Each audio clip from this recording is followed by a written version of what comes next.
नमस्कार। अक्सर ऐसा होता है ना कि सबसे बड़े खतरे वहीं छिपे होते हैं जहां हम सबसे ज्यादा महफूज महसूस करते हैं। आज हम आचार्य चाणक्य के सदियों पुराने ज्ञान से यही सीखेंगे कि आज की दुनिया के इन छुपे हुए जालों को आखिर पहचाना कैसे जाए। तो चलिए सीधे मुद्दे पर आते हैं। क्या कभी ऐसा सोचा है कि कुछ निमंत्रण, कुछ बुलावे असल में हमारी जिंदगी के सबसे बड़े जाल भी हो सकते हैं? आचार्य चाणक्य कहते थे कि बुद्धिमान तो वही है जो खतरों को दूर से ही भांप ले। आज की हमारी इस चर्चा में वही हमारे गाइड होंगे जो हमें इन छुपे हुए जालों को पहचानने में मदद करेंगे। देखिए, चाणक्य का नजरिया बड़ा साफ था। जीवन एक युद्ध का मैदान है।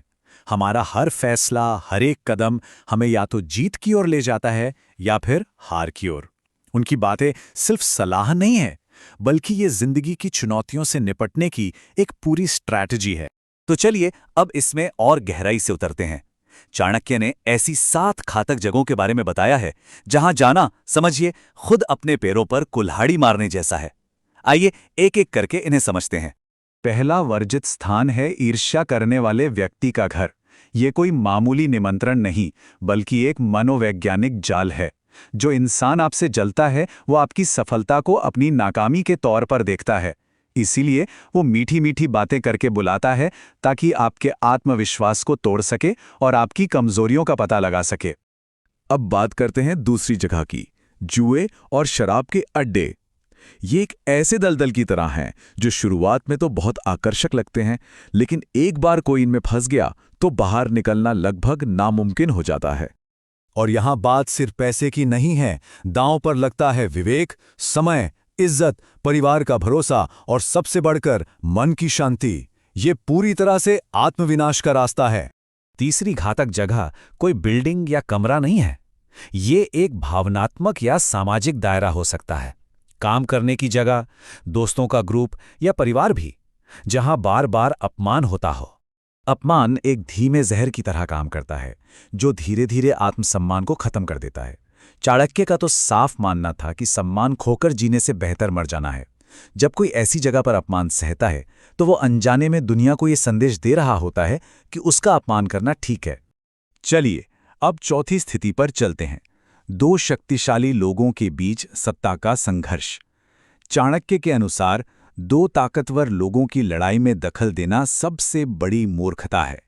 ऐसा इसलिए क्योंकि होता क्या है ना कि आपको एक मोहरे की तरह इस्तेमाल किया जाएगा और जब उनकी लड़ाई खत्म होगी तो आप दोनों के दुश्मन बन चुके होंगे। समझदारी इसी में है कि न्यूट्रल रहा जाए और खुद को इस लड़ाई से दूर रखा जाए। पांचवी जगह वो है जहां आपकी मदद की कोई कद्र ही नहीं होती। ये एक ऐसी सिचुएशन है जहां आपकी दयालुता को लगातार आपकी कमजोरी समझ लिया जाता है। एक बात हमेशा याद रखने लायक है कि आपका समय और आपकी ऊर्जा दोनों ही अनमोल हैं।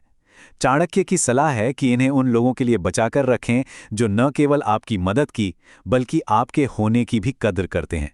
छठी वर्जित जगह है वो स्थिति जहां किसी झूठ का हिस्सा बनने के लिए मजबूर किया जाता है। ये एक ऐसी जगह है जहां आपकी ईमानदारी और आपके चरित्र का सीधा टेस्ट होता है। और देखिए, बेईमानी का रास्ता हमेशा एक जैसा होता है। शुरुआत होती है एक छोटे से झूठ से, लेकिन फिर उस एक झूठ को बचाने के लिए और झूठ बोलने पड़ते हैं और देखते ही देखते इंसान झूठ के एक ऐसे जाल में फंस जाता है जहां से निकलना नामुमकिन हो जाता है और अंत में प्रतिष्ठा पूरी तरह से नष्ट हो जाती है। और अब आते हैं आखिरी, 7वीं और शायद सबसे गंभीर चेतावनी पर, किसी और के जीवन साथी के साथ गलत इरादे से अकेले में होना। चाणक्य ने इसे विनाश का सीधा रास्ता माना है। ऐसा इसलिए क्योंकि ये एक अकेला कदम, बस एक गलती, आपके परिवार, आपकी इज्जत और आपके पूरे भविष्य को तबाह कर सकती है। एक बार चरित्र पर दाग लग जाए तो उसे वापस पाना लगभग असंभव है। तो जैसे जैसे हम इस चर्चा के अंत में आ रहे हैं, ये समझना बहुत जरूरी है कि ये सिर्फ नियम नहीं है, ये आत्मसंरक्षण का सार है। ये अपनी बुद्धि, अपने सम्मान और अपनी नैतिकता की रक्षा करने की एक स्ट्रैटेजी है।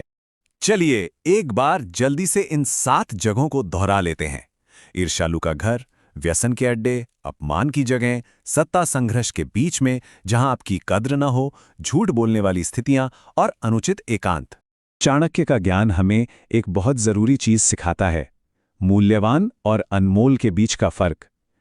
पैसा और संपत्ति ये मूल्यवान हो सकते हैं, लेकिन सम्मान, मन की शांति और चरित्र ये तो अनमोल हैं। और इन 7 नियमों का पालन इन्हीं अनमोल चीजों की रक्षा करता है। और शायद चाणक्य का सबसे गहरा और सबसे शक्तिशाली विचार यही है, अपमानित होकर जीने से अच्छा मर जाना है। ये एक जबरदस्त रिमाइंडर है कि आत्मसम्मान ही हमारी सबसे बड़ी दौलत है।